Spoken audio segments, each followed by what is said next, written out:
Hey there guys, today I wanted to talk about why I believe the way that I do. You know, a couple of weeks ago I made a video entitled Liberals Suck, and I wanted to do a follow-up to that and clarify my position. First of all, it would have been better for me to say that the liberal mentality sucks. Liberals as people do not suck. I believe that everybody is on this earth for a reason, and I believe that God loves each and every one of us. So you being a liberal, if you are a liberal watching this video, you as a human being do not suck. But the liberal mentality definitely does. You know, I've gotten a couple of comments talking about the economy. Look at the economy under George Bush. That's the first point that I want to bring up. George Bush definitely is the President of the United States, and he's not my favorite president of all times, that's for sure.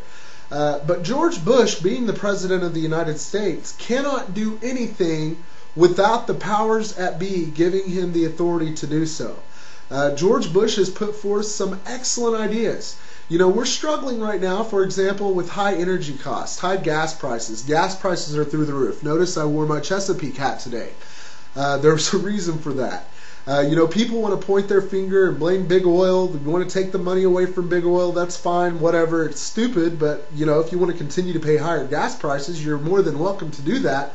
But let's look at the real issue here. The real issue is the fact that we haven't put any new refineries up for 30 years. Okay, we have not increased our capacity to refine and produce gasoline in that long of a period of time. Now the technology has gotten better, but we could put refineries up all over this country and really bring the cost of gasoline down. Now, where the liberals have stepped into this is the environmentalists do not want us building oil refineries because it impedes on the environment or it causes more pollution. But I want to propose a thought to you, and this video might actually be a couple of videos because I have a lot of thought on this.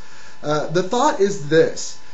You as an environmentalist, if you are indeed an environmentalist, have to understand that countries in the developing world, especially huge countries that have billions of people like China, China doesn't give a crap about the environment.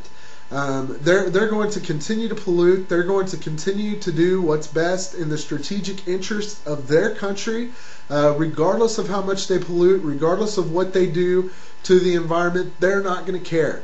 America, on the other hand, is the economic engine of progress. Okay, if you put a wrench in the economic engine of progress, what you're doing is, in the long run, you're hurting the environment.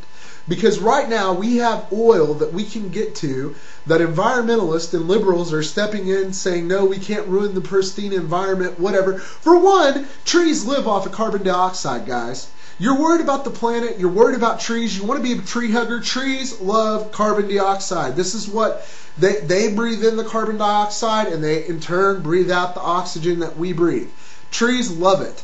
Okay, there's absolutely no conclusive evidence that global warming is man-made, and lately the temperature's been cooling off. So there's a real question there as to what's really going on with our climate, and is this a 12,000 year cycle? We've been looking at data for the last 150 years. We're talking about thousands and thousands of years that Earth cycles through these cycles, and we really don't know what's going on. Okay, but if you want to stop the economic engine of progress, what you're doing is you're impeding technological advancements that will ultimately do away with our need for oil. Okay, you have to have a strong economy to produce thought processes that are going to ultimately bring us to new technologies. If people can't afford to put gas in their car, if people can't afford to buy food, ethanol, another thing that I'll go over in my next video, if people can't afford the basic necessities of life, they're not going to be concentrating on the American vision, which is invention. Okay, invention is what drives us. Invention is what got us to where we are today. We can't go back to the Stone Age because China is not going to go back to the Stone Age. Countries in developing parts of the world are not going to give a rat's ass ever about the environment because they don't even have the basic necessities of life in order. They're going to try to do everything they can to stimulate economic growth, and the way they're doing it is by putting carbon into the air, or whatever else they want to put into the air, and they don't have the regulations and the restrictions that the United States has. But if you do away with our need for this energy to come from overseas, and you give us energy independence, let us drill in Anwar. Let us drill in North Dakota. Let us drill out the continental shelf. Let us drill where we want in the Gulf of Mexico. Let's become energy independent. Bring the price of energy down so that we can move forward in developing these new technologies that are going to ultimately save this planet, if indeed what is causing this is man's intervention, which I'm not convinced that it is. As a matter of fact, I'm not convinced that global warming is happening at all. I think if you look at the recent trends over the past 10 years, it's anything but. You have up until 1998, and then you have a cooling trend that's happened since then. So we have to realize that the Earth goes through climactic cycles. Yes, the polar ice caps are receding. They've been receding for years. This has happened before. It's going to happen again. But let's I care about the environment. I especially care about pollution. Let's invent new technologies that are going to take us to a clean Earth, a clean environment. But in order to do that, you have to use the resources that are available to you now. You have to access the energy resource that's available to us now. These technologies do not exist.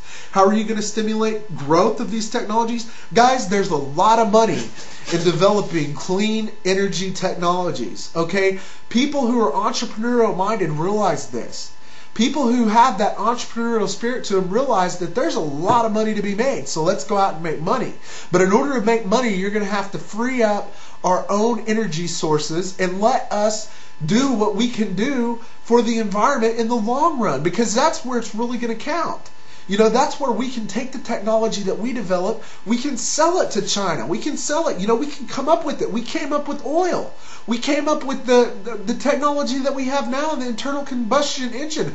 All of these were brought about because of American ingenuity, because America stood apart in the free world as giving its citizens rights for life, liberty, and the pursuit of happiness, and in doing so, it spurred economic growth and invention and ideas unlike the world has ever seen. And without America, we would not be where we are.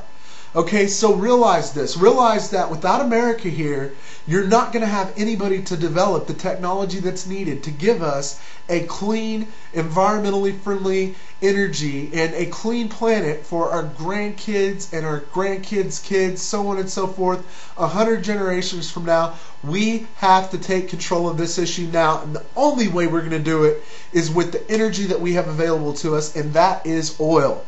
Regardless of what you want to hear, it is oil. It's not anything else. It's not wind. It's not waves. It's oil. Get to the oil and solve the problem of the environment.